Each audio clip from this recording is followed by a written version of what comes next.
నిన్నమన్న నేను చూసిన యాదవులకు గొర్రెలు ఇస్తాం, గౌడులు ఈదులు గీసుకోవాలి, మాదిగలు చెప్పులు కుట్టుకోవాలి, మా ముదిరాజు సోదరులు చేపలు పట్టుకోవాలి, మా ఎరకలోళ్ళు పందులు పెంచుకోవాలని ముఖ్యమంత్రి అంటున్నాడు.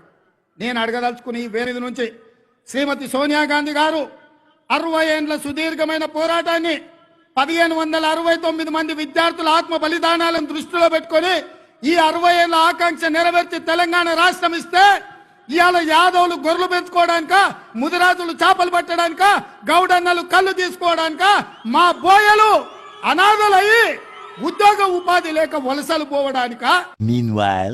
ఉద్యోగ ఉపాధి అవకాశాలు ప్రతి వాళ్లకు ఉద్యోగ అవకాశాలు రాకపోవచ్చు, కానీ కుల వృత్తులను చేతి వృత్తులను బలోపేతం చేసి వాళ్ళకు అవకాశాలు కల్పిస్తే ఆ కుటుంబాలు ఆర్థికంగా నిలబడతాయి.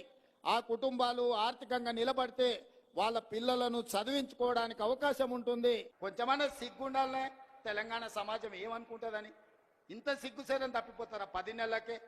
ఇట్లాంటి నేను ఎవరిని చూడలే.